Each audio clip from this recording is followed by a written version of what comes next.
So the beginning after the end के एक नए एपिसोड में अब सबका स्वागत है। अगर आपने सारे वीडियोस नहीं देखे हैं जल्दी से देख लो, लिंक डिस्क्रिप्शन में, कमेंट बॉक्स में और चैनल में आपको प्लेलिस्ट मिल जाएगा।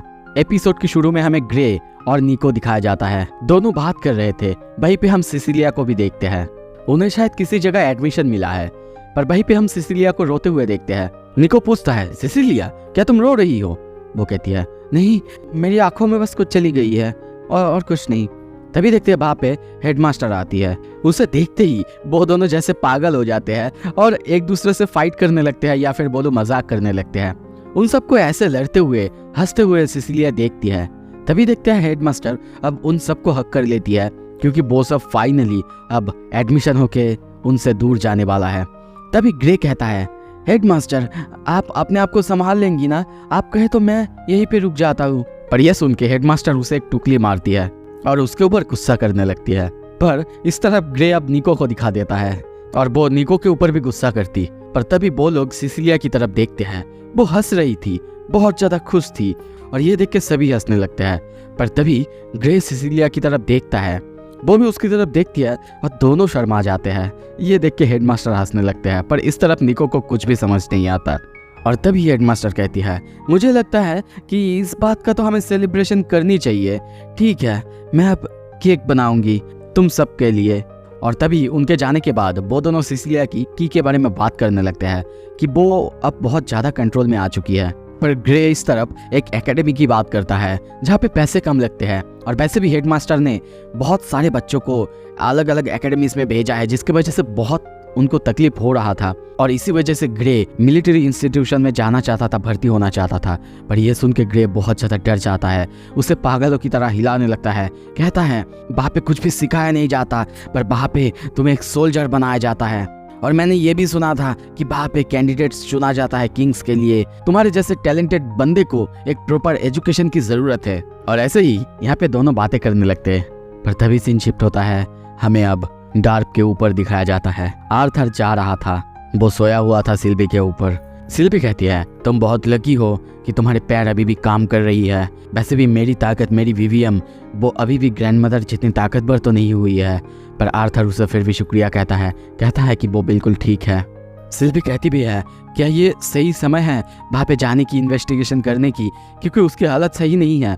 पर आर्थर कहता है, नहीं सिल्वी, हमें वहाँ जाने की ज़रूरत है, मुझे जानने की ज़रूरत है। और ऐसे ही बातें करते करते कुछ देर बाद हम देखते हैं वो दोनों अब फाइनली किंगडम ऑफ डार्क में पहुंच जाते हैं। और कुछ देर बाद तभी देखते हैं वो लोग वहाँ पे आके उतरते हैं एक जगह जमीन के अंदर। वहीं पे वो अलग अलग जगह पे देखने की कोशिश करता है, पर तभी सिल्वी नीचे का एक जगह दिखाता है और आर्थर को याद आता है डॉब्स उनकी हाइट थोड़े से छोटे होते हैं। उस जगह में हाथ देते ही वो जगह जल उठता है। वहाँ पे जैसे कुछ अलग सा था। आर्थर के हाथ में थोड़ा सा झटका लगता है, पर तभी आर्थर रेल मार्ट में जाता है और फिर से कोशिश करता है, पर उसे राइट अमाउंट ऑफ माना नहीं मिल रहा था। वो बार बार कोशिश करता और कुछ ही देर बाद देखते हैं वो अपने रेल मार्ट को एक चाबी जैसा यूज करता है। वो जगह फाइनली ओपन अप होता है और कुछ ही देर बाद एक टनल का रास्ता खुलता है। उसमें से अब सिल्वी और वो अंदर जाने लगते हैं और तभी वो उसे उसके कंधे पे आने के लिए कहता है, क्योंकि यहाँ से वो मिराज वॉक का यूज करने वाला है ताकि उन्हें डिटेक्ट न करा जाए। और कुछ ही देर बाद जब वो लोग अंदर आते हैं, देखते हैं बहुत ज़्यादा हैरान और डर जाते हैं, क्योंकि उनके सामने पूरे डर्वियन आर्मीज यानी डॉर्ब्स थे। पर वहाँ पे था एक बहुत बड़ा सा दरवाज़ा जिसमें हम अल्क्रियंस आर्मी को भी देखते हैं। मतलब डॉर्ब्स वो अल्क्रियंस की मदद कर रहे थे और ये लोग यहाँ से ही वहाँ पे फाइट करने के लिए शायद गए थे। वो लोग देख ही रहे थे, पर तभी अल्क्रियंस के एक सोल्जर शायद उस होल में से उन्हें देखते हुए नोटिस कर लेता है और वो देखने की कोशिश करता। पर आर्थर अपनी मैजिक की मदद से वहाँ पे एक बैरियर तैयार करता है जिसकी वजह से उसे दिखाई नहीं देता। और तभी उसे पीछे से बुलाया भी जाता है जिसकी वजह से उसे बाहर से जाना पड़ता है। पर वो लोग कुछ अजीब तरह से बात करते हैं। ये आर्थर को थोड़ा सा अजीब लगता है, पर हाँ दिगातिन की तरह उनके वर्ड्स भी थोड़े थोड़े सिमिलर तो हैं। पर तभी यहाँ से आर्थर आगे बढ़ता जाता, पर तभी उसे आवाज़ सुनाई देता है। उसी गेट के सामने हम सारे सोल्जर्स को झुके हुए देखते हैं। वो सब नोट करे हुए हैं और वहीं से एंट्री होने लगता है एक लेडी जिसके सामने सभी झुके हुए हैं। और हम तभी एक बहुत ही खूबसूरत एक लेडी को देखते हैं जिसका नाम लेडी सीथ है। वो आते ही सबसे पूछती है, सिलरिथ वो कहाँ है? एक सोल्जर कहता है, मैम वो अभी सैपिन के नॉर्दर्न कोस्ट पर है, आपके आने का ही इंतज़ार कर रहे हैं। पर माफ़ करना मैम, नए स्विच का उनका क्या हुआ? मुझे इंस्ट्रक्ट करा गया था कि मैं उसे कमांडर ऊटो के पास ले जाऊँ। वो कहती है, वो अभी भी तैयार नहीं है। मेल्जरी और वेसा वो अभी भी उस पर काम कर रहे हैं। पर इस तरफ आर्थर अब उसकी ताकत की तारीफ करते नहीं थक रहा है, क्योंकि ये इतना ज़्यादा ताकतवर है कि उसको और सिल्वी को वही से डर और उनका बॉडी कांपने लगता है। पर तभी लेडी सीथ वो उसे देख लेती है। ये देखते ही आर्थर सिल्वी वो दोनों बहुत ज़्यादा डर जाते हैं। सिल्वी कहती है, आर्थर आर्थर उसने हमें देख लिया है। लेडी सीथ वहाँ पे पीछे देखने लगती, पर तभी वहाँ पे एक सोल्जर उसे बुलाता है और इस तरफ आर्थर भी अपने मैजिक से बैरियर को तैयार करता है। पर वो हंसती है, मतलब उसको पता चल चुका है कि यहाँ पे कोई उसे देख रहा है या फिर आर्थर के बारे में। वो उसी तरफ जाने लगती है और इस तरफ आर्थर और सिल्वी बहुत ज़्यादा डरे हुए हैं। सिल्वी कहती है, क्या मैं ट्रांसफॉर्म हूँ और हम दोनों यहाँ से उड़ के चली जाए? पर वो कहता है, नहीं, वो हमें डिटेक्ट कर लेंगे और वैसे भी हम चाहे कितनी ही ताकतवर है, अभी हम उनसे ताकतवर नहीं हैं। आर्थर तभी मिराज वॉक का यूज़ करके बाहर से निकलने की कोशिश करता है। सिल्वी कहती है, पर तुम ठीक से चल भी नहीं पा रहे हो और तुम कहते हो तुम मिराज वॉक के यूज़ करोगे, ऐसा कब तक करते रहोगे? आर्थर कहता है, जब तक मेरे अंदर माना है तब तक। कुछ देर बाद हमें उड़ते हुए कासल में दिखाया जाता है। वहीं पे एक लेडी किसी की इंतज़ार कर रही थी और हम देखते हैं ये एली थी। तभी पीछे से एक सोल्जर आके उसे कहता है वो किसका इंतज़ार कर रही है, अगर कोई आएगा तो वो गेट से आएगा। पर वो कहती है, नहीं, मैं अपने भाई का इंतज़ार कर रही हूँ, आई एम श्योर कि वो यहीं से आएगा। ये सुन के वो कहता है, क्या, कौन है तुम्हारा भाई? वो कहती है, आर्थर लेविन। ये सुनते ही वो डर जाता है और कहता है, अब मुझे समझ आया, ये एक ही फैमिली के हैं। वो जल्दी से उसे अंदर आने के लिए कह के वहाँ से चाहता, पर तभी सामने जब वो भूख को देखता है और ज़्यादा डर जाता है। कहता है, क्या इसके बहन के पास भी एक है? और ये सुन के जब एली हंसती तब वो कहता है, अब मुझे समझ में आया, रेस्पेक्ट देना तो इनके पूरे फैमिली को नहीं पता है। ये कह के वो जाता, पर एली उसका मजाक उड़ाने लगता है। ये कह के वो दोनों हंसते और उसे बहुत ज़्यादा गुस्सा आता। और इस तरफ अंदर हम बहुत सारे मेडिक्स और बहुत सारे लोगों को देखते हैं। पर तभी इस तरफ सिल्वी उड़ते हुए ऊपर आती है। सभी अपने सामने सिल्वी को इतनी तेजी से आते हुए देख के डर जाते हैं। सिल्वी आते ही जब लैंड करती है, सभी उसके ऊपर जब आर्थर को देखते हैं, उसकी हालत बहुत ज़्यादा ख़राब था, वो अनकॉन्शियस हो चुका था। एली कहती है, भैया भैया। इस तरफ डॉक्टर्स किसी तरीके से आर्थर को अब निकालते हैं, पर तभी सिल्वी चिल्लाती है, उसकी माना कोड खत्म हो चुका है। वो रफली 4 मिनट से भी अनकॉन्शियस है। वो अपने पैरों को यूज नहीं कर सकता और अलग अलग जगह पे उसे बहुत ज्यादा चोटें आई है। आप लोगों को उसकी माना कोड को प्रायोरिटाइज करके ब्लड ट्रांसफ्यूजन करनी चाहिए। और वो ये सबको कहता है। इस तरफ सिल्वी बोलती है। ये देख के एली बहुत ज्यादा हैरान हो चुका है, यहाँ तक कि वो सिल्वी को देख के और ज्यादा हैरान हो चुका है। सिल्वी अब जल्दी जल्दी करने के लिए कहता है और तभी इस तरफ एली भी चिल्लाती है, क्या तुम लोगों ने उसकी बात सुनी नहीं, जल्दी करो। सिल्वी उसे देख के नोट करती है, वो भी नोट करती है। सीन शिफ्ट होता है। कुछ देर बाद आर्थर आँख खोलता है, अपने सामने सिल्वी को देखता है। वो कहती है, आर्थर तुम जग चुके हो? आर्थर पूछता है, क्या हुआ था? वो अपने सामने एली और बू को देखता है। तभी डॉक्टर कहता है, तुम्हें पता है इन लोगों ने एक बार भी तुम्हारा साइड नहीं छोड़ा, तुम्हारे लिए इंतजार कर रहे हैं, पर तुम यहाँ पे 2 दिन से हो।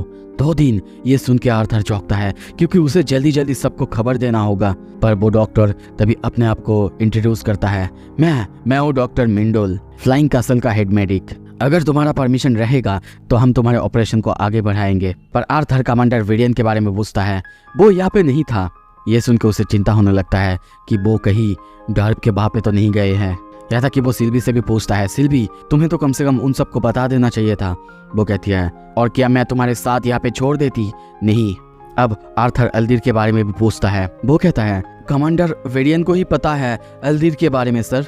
और अब वो डायग्नोसिस के बारे में पूछता है। वो डॉक्टर बताता है कि वो एक डेविएंट है, वो किसी भी लिविंग बॉडी के अलग अलग लेयर्स को देख सकता है और उसने आर्थर के पैरों पे अलग अलग जगह पे हर जगह पे मार्क बना के रखा है। वो कहता भी है कि आर्थर की इंजरीज बहुत ज्यादा अजीब है, शायद उसकी असेमिलेटेड बॉडी की वजह से। पर ये बहुत अजीब है कि वो अभी भी चल पा रहा है और जिंदा है। आर्थर ये सुन के सिल्वी को शुक्रिया कहता है और तभी ट्रीटमेंट के बारे में पूछता है। वो डॉक्टर कहता है ट्रीटमेंट ये थोड़ा सा अलग होगा, आपकी लोअर बॉडी अब तक परफेक्ट तरीके से हील नहीं हुई है। अगर आपको सही तरीके से चलना है, वो भी कांस्टेंट माना का यूज़ बिना करे, तो फिर हमें आपके हर एक बोन्स को तोड़ना होगा, आपके अलग अलग टिश्यूज़ को बहुत ही स्मॉल हिस्से में काटना होगा और फिर से हमें उन सबको जोड़ना होगा ताकि वो अपने शेप को ले सके।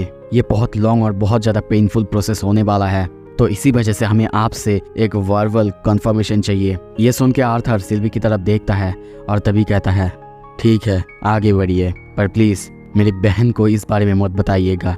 वहीं पे हम देखते हैं एली बाहर सोई हुई है। वो लोग अपना अब काम चालू करते, पर तभी वो जाग जाता है। आर्थर उसे चुप रहने के लिए कहता है और इस तरफ वो लोग अब अपना ट्रीटमेंट चालू करते हैं। वो डॉक्टर वो पर्दा लगा रहा था, पर तभी सिल्वी थोड़ी सी चौंकती है क्योंकि बाहर से हम पेसिया को गुजरते हुए देखते हैं। सीन शिफ्ट होता है, दूसरी तरफ हमें आर्थर के पास्ट लाइफ में दिखाया जाता है। ग्रे, निको और सिसिलिया वो तीनों कहीं पे जा रहे थे।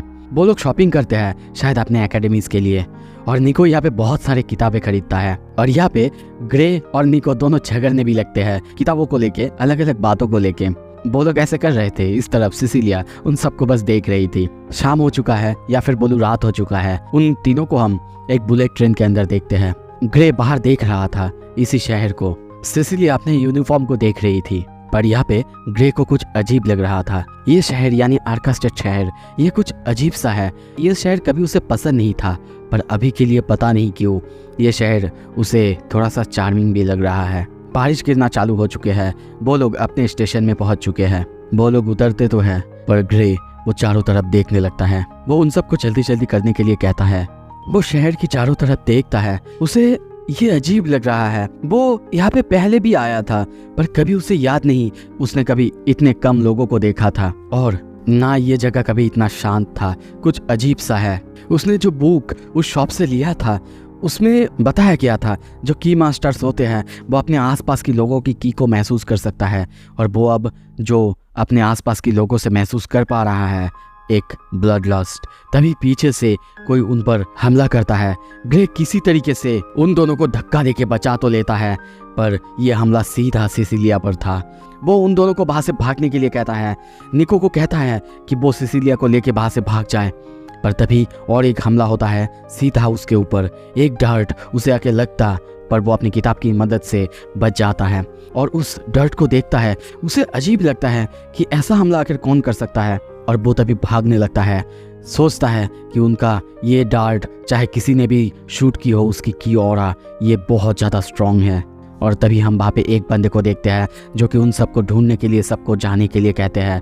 वो कहता है कि उसे परवाह नहीं बाकी दो लड़कों के साथ क्या हो, पर उसे वो लड़की वो जिंदा चाहिए। और तभी भागते भागते वो निको और सिसिलिया के पास पहुंचता है, और वहाँ पे आते ही उन दोनों को वो बाहर से भागने के लिए कहता है। यहाँ तक कि वो कहता भी है वो लोग सिसिलिया के ही पीछे है और उन लोगों को ये जिंदा चाहिए। ये सुनते ही सिसिलिया निको बहुत ज़्यादा डर जाते हैं। वो लोग सीढ़ी करके नीचे आ ही रहे थे, भाग रहे थे, पर तभी वहाँ पे सिसिलिया गिर जाती है। निको उसे जाके लाता, पर तभी सिसिलिया उन दोनों को उसे छोड़ के बाहर से जाने के लिए कहती है कि उसकी वजह से उन दोनों को बहुत ज़्यादा खतरा है। ये सुनते ही ग्रे कहता है हाँ ये सच है, और वैसे भी हमें जल्दी करनी होगी, तो हमें यहाँ से जल्दी भागना होगा, हमारे पास समय नहीं है। और निको यहाँ पे उसे अपना हैंड ग्लव्स देता है, और अब वो दोनों बाहर से निकल जाते हैं। कुछ देर बाद वहाँ पे वो सोल्जर्स फाइनली सिसिलिया को ढूंढ लेते हैं। उन लोगों को पता लग चुका है कि सिसिलिया को वो लोग अकेला छोड़ के चले गए हैं। वो लोग अपने सर को ये बताते भी है, और तभी एक बंदा सिसिलिया को लेने के लिए उसके पास आता है, पर यहाँ पे उसके हाथ में हम निको की उसी शॉक ग्लव्स को देखते हैं, और निको की पावर को हम सभी जानते हैं कितना अनस्टेबल है। और तभी वो अपने हाथों की मदद से उस बंदे को एक खतरनाक झटका देता है, और यहाँ पे अब वो दोनों भी चले आते हैं। वो उनके ऊपर हमला करने लगते हैं, पर जो मेन बंदा था उसके ऊपर हमला करते वो उन दोनों के ऊपर भारी पड़ रहा था। यहाँ तक कि ग्रे को वो गले से पकड़ के उसे मारने की भी कोशिश करने लगता है। ग्रे की हालत बहुत ज़्यादा ख़राब हो रहा है, पर तभी ग्रे उसके ऊपर वही डांट मारता है और कहता है तुम शायद इसके बारे में भूल चुके हो। यहाँ पे उस बंदे की हालत ख़राब हुए जा रहा था। वो बंदा ये देखते ही डर जाता है। ग्रे कहता है अब गुड लक हमें फॉलो करने के लिए। वो तीनों यहाँ से भागते, वो बंदा पीछे ही पड़ा था। पर तभी कहता है, ब्रैट्स, अच्छा काम किया तुम लोगों ने, पर तुम्हारे पास जाने के लिए अब कोई जगह नहीं है। मैंने ये मेड श्योर ज़रूर करा है। तभी सीन शिफ्ट होता है। हम उनके वही जगह को यानी उनके होम को जलते हुए देखते हैं। बहुत सारे लोग थे और ग्रे यहाँ पे आते ही ये जब देखता है दौड़ने लगता है। वहीं पे हम हेडमास्टर की बॉडी को देखते हैं। उसके सामने आते ही ग्रे जैसे कि टूट पड़ता है, रोने लगता है। वो रोए जा रहा था, पर तभी उसे आवाज़ सुनाई देता है, आर्थर, आर्थर।